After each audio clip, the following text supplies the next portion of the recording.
world shook Yamato awake with violence, not sound, hurling him from his bed, his apartment twisted like a cardboard box.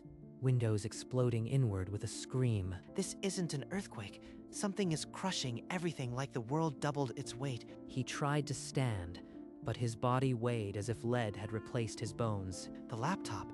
All my heavy gravity designs there on that laptop. Dragging himself through shattered drywall, he found the battered device still glowing through a jagged hole where the window had been. Tokyo was a graveyard of steel. Every building over 5 stories, gone. But I have the one thing that might rebuild it. He clutched the laptop to his chest, knuckles white, breath ragged, mind racing through equations. If I can survive this, my designs will hold. They have to. When he finally stumbled onto the street, the world looked like a giant's discarded toy set. Survivors crawled between rubble piles, some too broken to move, all pinned by the crushing weight. A nurse.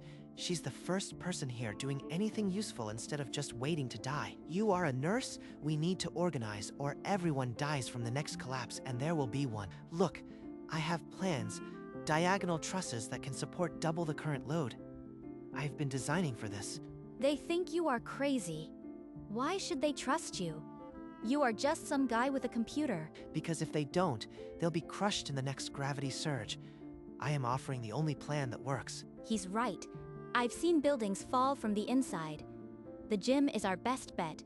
We can reinforce it. Then let's move. The high school gym is half a kilometer away. If we can reach it, I can make it hold. And so, a ragged band of survivors began their slow, heavy march toward the one structure that might save them. The gym's cavernous space was intact, but the walls shuddered with each distant aftershock. These metal trusses will bear the load diagonally. Anchor them here and here. The roof won't buckle. Everyone, pair off. Lift together on my count. This gravity won't let us rest, so we push through. Under doubled body weight. Every movement was a war. Fingers slipped, shoulders buckled, breaths came in gasps. A support beam twisted from sweat-slick hands. Steel crashed down, pinning a young man's leg with a sickening thud. Hold him still. Yamato, we need a lever to lift this thing without crushing him further. Use the broken bleacher planks. Slide them under. On my signal, lift. 1, 2, now. With a collective grunt, the beam rose a centimeter. Ray pulled the man free, her coat the man free, her coat now stained dark crimson. This won't stop us. We set the next truss here. Double the anchorage. We'll weld it if we have to. By dusk, the gym stood reinforced.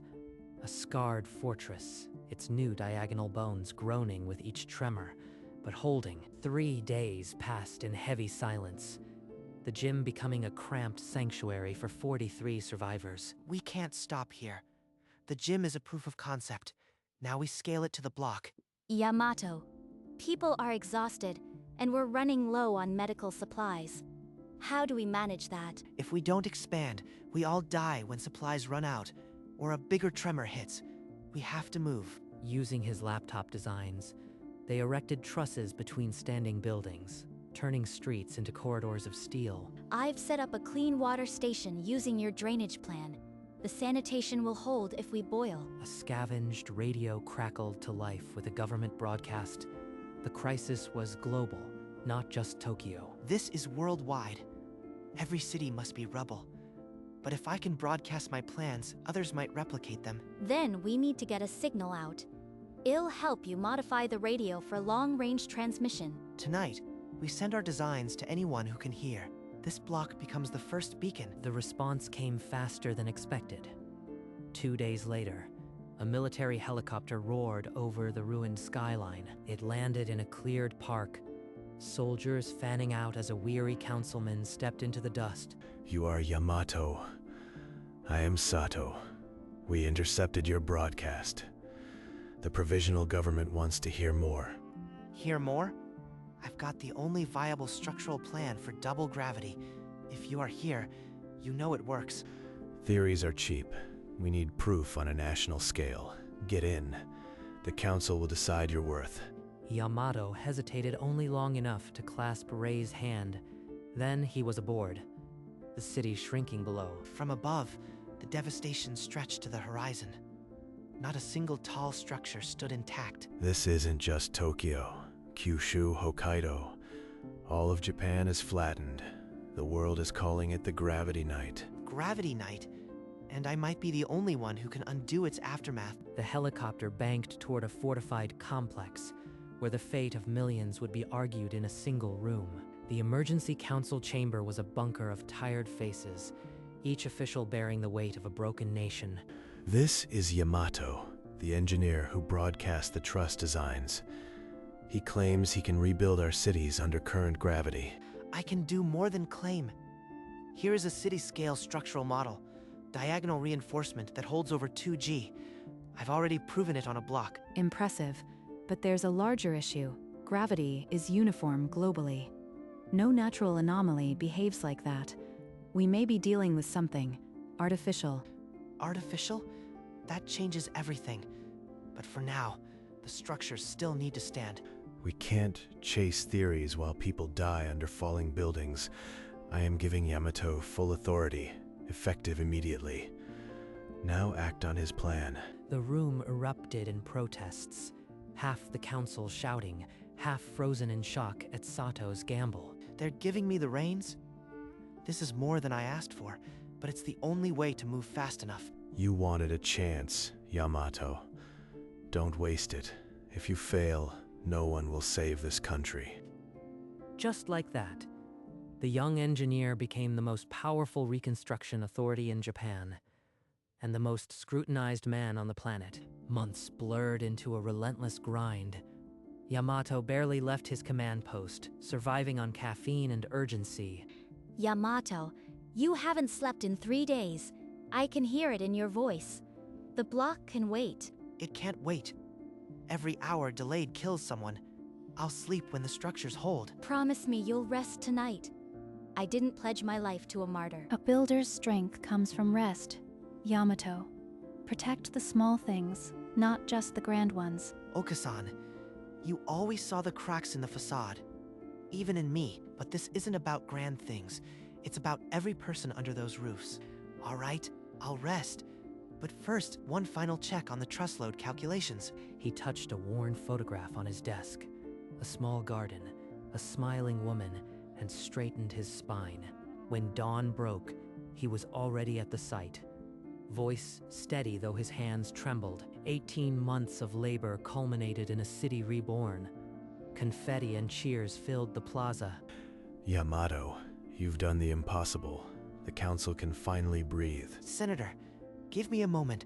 There's something I need to verify. Yamato found Tanaka near the edge of the crowd, her expression troubled as she stared at a datapad. Tanaka, the gravity hasn't fluctuated. It's too uniform. I need you to run a deep space scan. Classified. That's not authorized.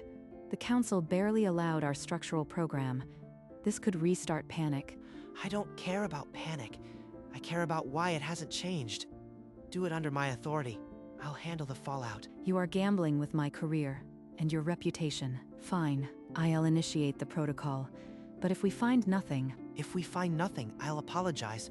But my gut and every calculation says we won't. As the celebration peaked, her tablet flickered with classified protocols, a satellite dish turning skyward. Days later, in a bunker-lined room, Tanaka projected the classified results. A gravitational anomaly near the moon's orbit. Initial analysis suggests a micro-black hole, likely primordial. Such objects are rare but not unprecedented. On screen, the object bent starlight around a dark center, precise, uniform, and utterly silent. But it shouldn't be there. The orbital mechanics don't add up. Its acceleration vector is wrong for a natural capture. Perhaps it's a wandering dark body from the Oort cloud. We can't rule out a natural origin yet. Yet gravity hasn't fluctuated since that night. It's like something is holding it steady. That's not natural. Are you suggesting this thing is controlled? That's a leap into science fiction. Yamato's gut twisted. The data labeled it natural, but every instinct screamed a warning he couldn't ignore. I am requesting continuous high-resolution monitoring. If it moves again, I want to know in real time. That will require additional satellite resources, but given the stakes, I'll authorize it. Classification remains maximum. 3 months of tense monitoring ended with a single alarm. The anomaly's velocity spiked 17%. The acceleration curve isn't ballistic. It's actively adjusting its trajectory. This is a guided weapon. The satellite feed showed a pinpoint of darkness warping the light around it. Now, on a deliberate heading for Earth. So Tanaka was right all along. This wasn't an accident. Someone or something sent this. You are telling me a black hole is aimed at Earth? By whom? Why? Intent doesn't matter now. If it continues accelerating, impact is inevitable, within 2 years. Panic rippled through the council, some shouting about extraterrestrial invasion, others demanding mass evacuation. Evacuation to where? We can't outrun a black hole. The only option is to stop it. There was an old design, a magnetic tether. But the margin for error was virtually zero. As the council devolved into shouting, Yamato slipped into a quiet office and began to sketch.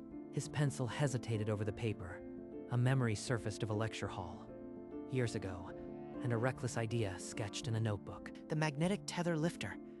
I designed it to launch counterweights into orbit, but the power requirements were science fiction then. He left the council chamber and returned to his ruined apartment, now an empty shell.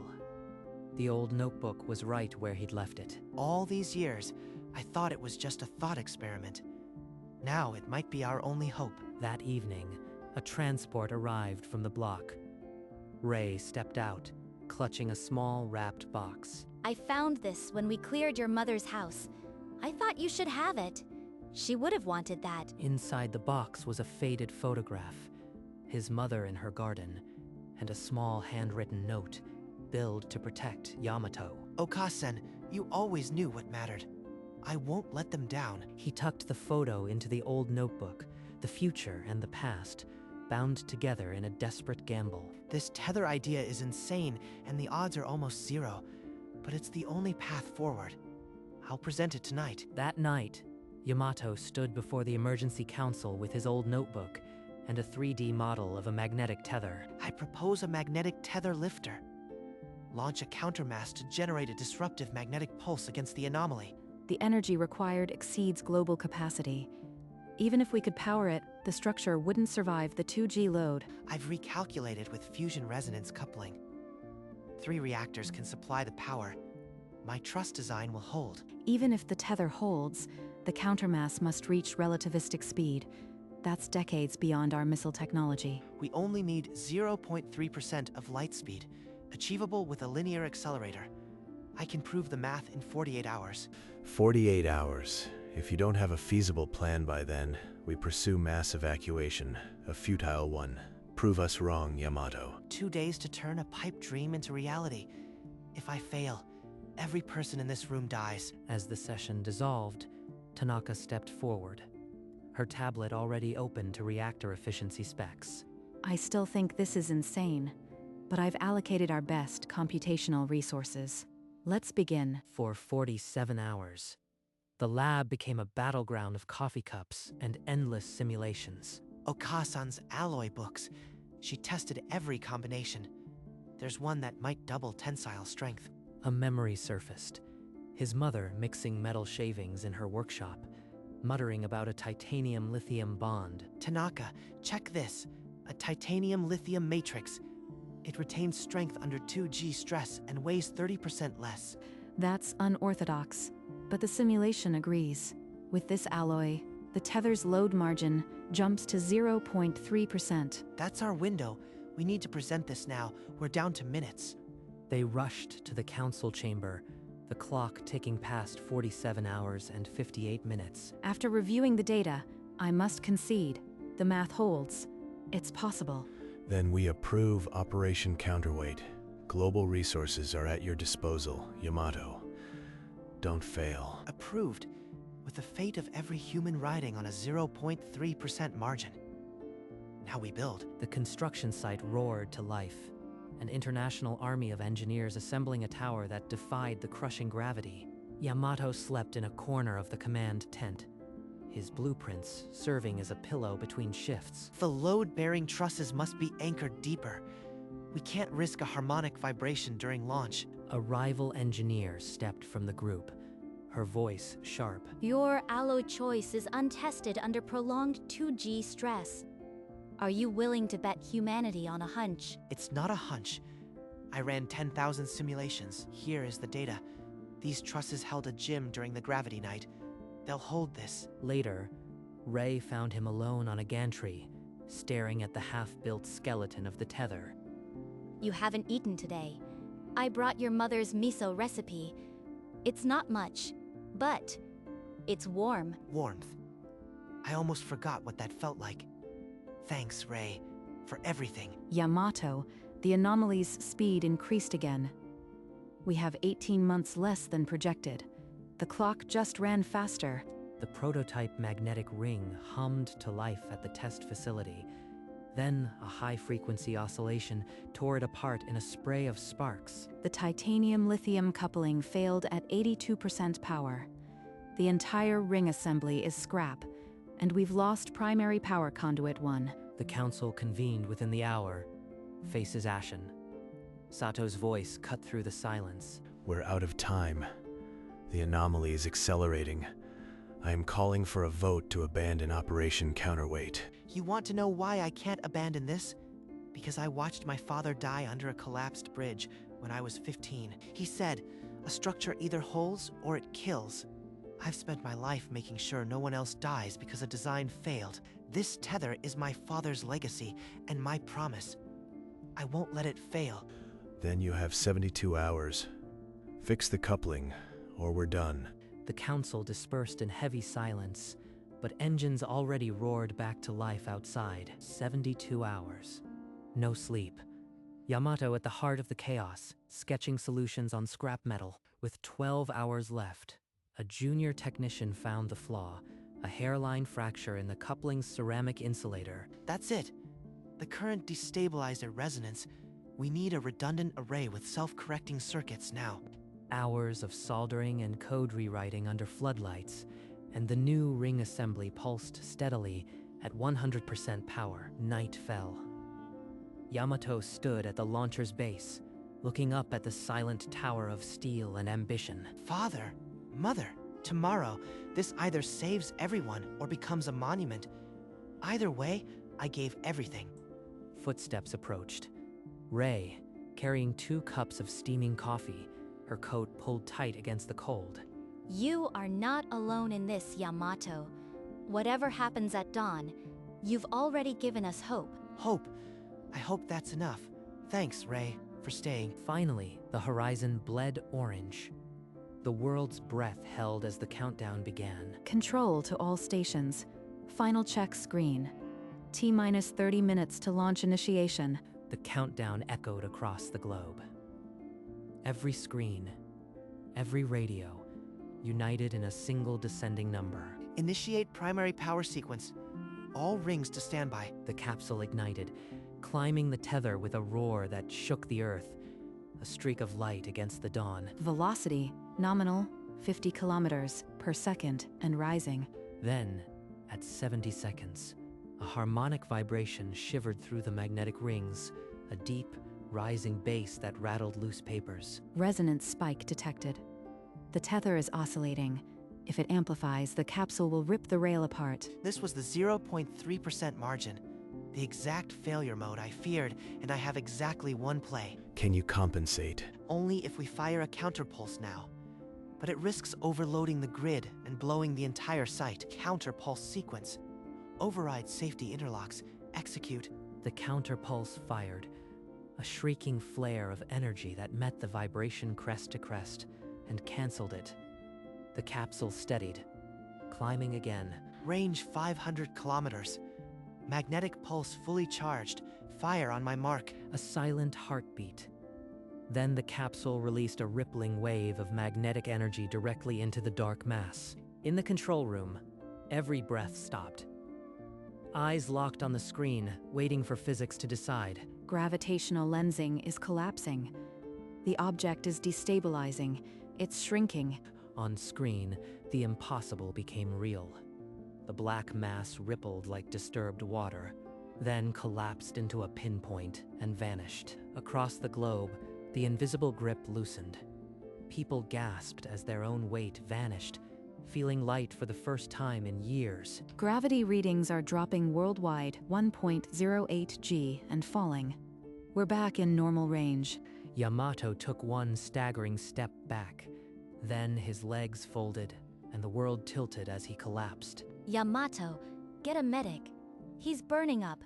His body just shut down. The screens showed a peaceful starfield, but the room was chaos, its architect motionless on the floor, having defied extinction with a 0.3% margin. He didn't recognize the ceiling, but the soft weight of a blanket felt impossibly light.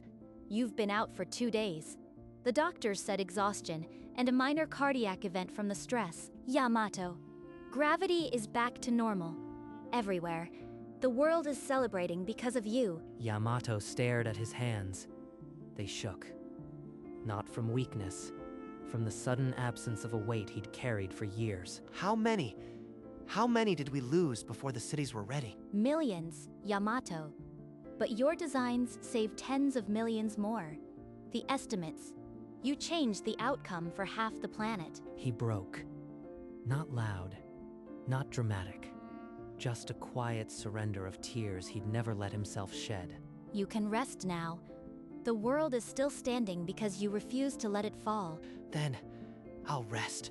But after that, we have to build something better.